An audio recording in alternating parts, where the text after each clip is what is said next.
Bonds రహస్యంగా ఇచ్చారు అనుకుందాం. కానీ ఇందులో చాలా తెరువెనుక కథలు నడిచాయన్నదే అసలు అభియోగం. ఈ బాండ్స్ రూపంలో దేశంలో అందరికంటే కూడా ఎక్కువ ఎన్కాష్ చేసుకున్నది బీజేపీ మాత్రమే.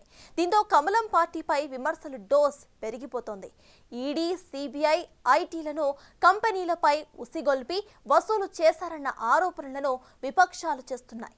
నష్టాల్లో ఉన్న కంపెనీలు, లాభాలు అంతగా లేని కంపెనీలు కూడా ఎలక్టోరల్ బాండ్స్ విషయంలో ఎందుకు దూకుడును ప్రదర్శించాయన్నది కీలకమైన విషయం. ఇంతకీ ఏ కంపెనీపై ఎప్పుడు ఐటీ, ఈడీ దాడి జరిగితే ఎప్పుడు ఎలక్టోరల్ బాండ్స్ ఇచ్చుకున్నాయో కూడా ఇప్పుడు ఒకసారి చూద్దాం.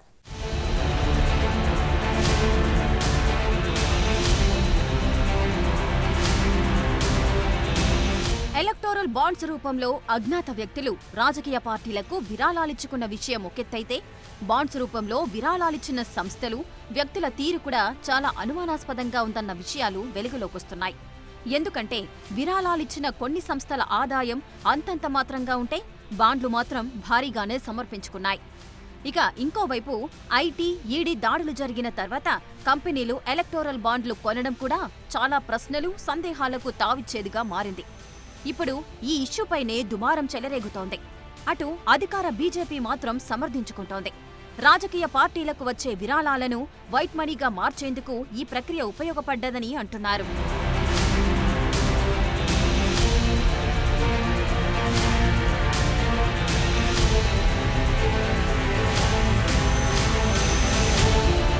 ఈ విరాళాల విషయంలో ఇంకా పారదర్శకమైన విధానాలు ఏవున్నాయో వాటిని అమలులోకి తీసుకొస్తామంటున్నారు. ఎస్బీఐ 2019 ఏప్రిల్ 1 నుంచి 2024 ఫిబ్రవరి 15 వరకు ఎలక్టోరల్ బాండ్లకు సంబంధించిన డేటాను ఎన్నికల సంఘానికిచ్చింది. 5 ఏళ్ల కాలానికి సంబంధించిన వివరాలిచ్చింది. కంపెనీలు, వ్యక్తులిచ్చిన 22,030 బాండ్లను రాజకీయ పార్టీలు నగదుగా మార్చుకున్నాయి. వాటి విలువ ఏకంగా 16,518 కోట్ల రూపాయలు. ఇందులో 2,252 కోట్లను రాజకీయ పార్టీలు హైదరాబాద్ ఎస్బీఐలో రిడీమ్ చేసుకున్నాయి. ఎస్బీఐ ఇచ్చిన 2 లిస్టుల నుంచి సేకరించిన సమాచారం ప్రకారం దేశంలోని దిగ్గజ కంపెనీలన్నీ ఎలక్టోరల్ బాండ్ల మీద భారీ ఎత్తున ఖర్చు పెట్టాయి. ఇదంతా అధికారంలో ఉన్న పార్టీలను ప్రసన్నం చేసుకునేందుకే అన్న ఆరోపణలు కూడా ఉన్నాయి. 2022లో ఈడీ విచారణను ఎదుర్కొన్న future gaming and hotel services సంస్థ ఏకంగా 1,368 కోట్లను బాండ్ల రూపంలో ఇచ్చుకుని ఫస్ట్ ప్లేస్లో నిలిచింది.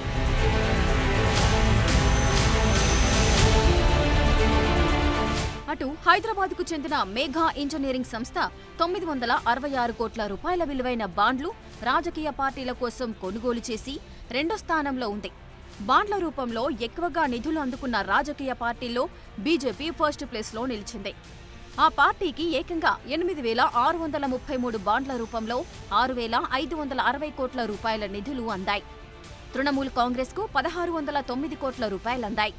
ఇది ప్రాంతీయ పార్టీయే అయినా దేశంలోనే 2వ స్థానంలో నిలవడం కీలకంగా మారింది. అటు కాంగ్రెస్ 3,146 బాండ్లతో 1,421 కోట్ల రూపాయలందుకుని 3వ స్థానంలో నిలిచింది. మొత్తం ఎలక్టోరల్ బాండ్లలో 47% బీజేపీకే దక్కాయి. కాంగ్రెస్కు 11% అందాయి. బీఆర్ఎస్ 1,214 కోట్ల రూపాయలతో 4వ స్థానంలో నిలిచింది. ఇక వైఎస్ఆర్సీపీ 337 కోట్లతో 7వ స్థానంలో, తెలుగుదేశం పార్టీ 219 కోట్లతో 8వ స్థానంలో, అటు 21 కోట్లతో జనసేన 15వ స్థానంలో నిలిచాయి.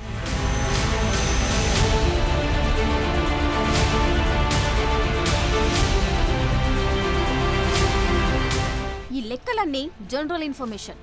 ఇప్పుడు అసలు మ్యాటర్ను డీకోడ్ చేద్దాం. ఎవరు ఊహించని future gaming and hotel services అనే సంస్థ 1,368 కోట్ల రూపాయలను రాజకీయ పార్టీలకు డొనేట్ చేసింది. ఇది ఎవరు ఊహించుండరు. అసలు ఇదేం కంపెనీ, దీని స్టోరీ ఏంటన్నది చాలా సెర్చ్ చేస్తున్న విషయం. నెంబర్ 1 బాండ్ పర్చేజర్ అయిన future gaming company lottery king గా చెప్పుకునే శాంటియాగో మార్టిన్ కు చెందింది.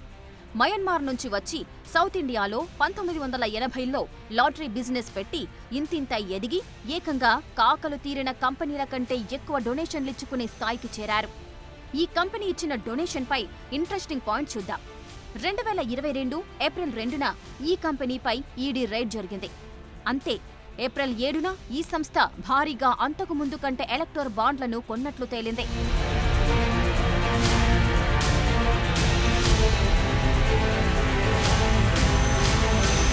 ఇక అరబిందో ఫార్మా ఎండి 2022 నవంబర్ 10న అరెస్ట్ అవగా అదే ఏడాది నవంబర్ 15న ఈ సంస్థ కూడా రాజకీయ పార్టీలకు భారీగానే విరాళాలు సమర్పించుకుంది.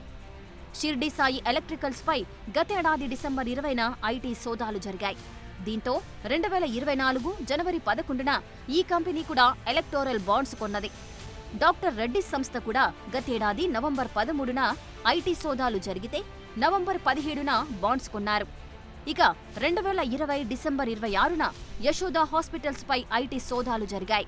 దీంతో ఆ సంస్థ కూడా 2021 నుంచి 2023 దాకా ఎలక్టోరల్ బాండ్లపై ఫోకస్ పెంచింది. ఇక టొరెంట్ పవర్ అనే సంస్థ ఈ ఏడాది జనవరి 10న బాండ్లు కొన్నది. అయితే ఇదే ఏడాది మార్చి 7న మహారాష్ట్రలో ఓ కీలక సోలార్ ప్రాజెక్టు ఈ కంపెనీకి దక్కింది. ఈ బాండ్లు కొన్నందుకే ఈ కంపెనీకి కాంట్రాక్ట్ దక్కిందన్న ఆధారాలు లేకపోయినా మహారాష్ట్రలోని విపక్షాలు మాత్రం ఇదే విషయాలపై ఆరోపణలు గుప్పిస్తున్నాయి. छत्तीसगढ़ में जब चुनाव हो रहा था तो वहां के मुख्यमंत्री भूपेश बघेल के ऊपर इसी मामले में रेड हो गई, गेमिंग एप्स के मामले में, मालूम है ना। लेकिन यही gaming apps, gaming company, gambling company 13,000 crore के इलेक्टोरल बॉन्ड्स खरीदते हैं और वो इस देश की सत्ताधारी पार्टी के खाते में वो पैसा जाता है। अब देखिए मेगा इंजीनियरिंग को कितना कॉन्ट्रैक्ट मिला है, बीकेसी में बुलेट ट्रेन का कॉन्ट्रैक्ट हो या और कोई कॉन्ट्रैक्ट, हजारों करोड़ के कॉन्ट्रैक्ट देकर उनसे सैकड़ों करोड़ का इलेक्टोरल बॉन्ड्स खरीदा गया है, लिया गया है। ऐसी बहुत कंपनियां हैं जिसके ऊपर ईडी सीबीआई ने रेड्स की है, एक्शन ली है और उनका पैसा इलेक्टोरल बॉन्ड्स के माध्यम से राजनीतिक दलों के खाते में जाता है, खास करके जो सत्ताधारी है उनके खाते में जाता है। ఇలా చెప్పుకుంటూ వెళ్తే బాండ్లు కొన్న సంస్థలకు సోదాలకు లింకులు బయటకొస్తున్నాయి.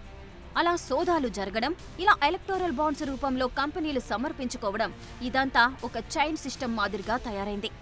ఎలక్టోరల్ బాండ్లలో 60% బీజేపీకే వెళ్లాయని, ఈడీ, ఐటీ, సీబీఐని ఉసిగొల్పి వసూలు చేశారన్నది కాంగ్రెస్ నేతల ఆరోపణ. 60% of the bonds almost have gone to the BJP, and there's a lot of quid pro quo in the bonds. There's been the use of income tax, ED and CBI, which has led to these bonds. There's been contracts. People who have been given the bonds have been favored in contracts. So, the close nexus between the bonds and the quid pro quo comes out very clearly, even with the limited data. Full data has not been published. This is data only after 2019. Before 2019, data has not been published. But whatever it is, whatever data has been published shows the close nexus between, the BJP and the bond giver, and the use of state instruments of power like ED and CBI to get the bonds. I mean, this proves the point that I have been making. Chanda dataon ko samman, annadata ka apman. విషయం ఇక్కడితో ఆగలేదు. ఈ electoral బాండ్లు, BJP పుచ్చుకున్న విషయాలపై చాలా రకాల ఆరోపణలు ఇప్పుడు తెరపైకొస్తున్నాయి. బీజేపీ పూర్తి అవినీతిలో కూరుకుపోయిందని ఆర్జేడీ ఎంపీ మనోజ్ ఝా అంటున్నారు. పుల్వామా అటాక్ తర్వాత పాకిస్తాన్కు చెందిన ఓ ఏజెన్సీ ఇక్కడి ఎలక్టోరల్ బాండ్ కొన్న విషయాన్ని ఆయన ప్రస్తావిస్తున్నారు. ఇదంతా గేమ్ ఎందుకు ఆడుతున్నారని ప్రశ్నిస్తున్నారు. आजाद हिंदुस्तान की सबसे भ्रष्ट पार्टी भारतीय जनता पार्टी, और जो व्यक्ति कहते थे ना खाऊंगा ना खाने दूंगा, वो खा भी रहे हैं, खिला भी रहे हैं, पर्दा डाल के रखा था। वो तो धन्यवाद माननीय सर्वोच्च न्यायालय का। The cat is out of the bag. ED raid होती है, घंटों और हफ्तों के अंदर इलेक्ट्रल बॉन्ड खरीदे जाते हैं, और उन बॉन्ड्स की डेस्टिनेशन कहाँ है? विश्व की तथाकथित सबसे बड़ी और सबसे धनी पार्टी। दूध का दूध पानी का पानी हो गया। लेवल प्लेइंग फील्ड हमारे लोकतंत्र में जो चुनाव में होना चाहिए वो नहीं है। इतनी पर्दादारी में क्या क्या हुआ है इसका अंदाजा नहीं है। पुलवामा के ठीक बाद पाकिस्तान की एक एजेंसी इलेक्टोरल बॉन्ड खरीदती है। क्या कर रहे हो भाई?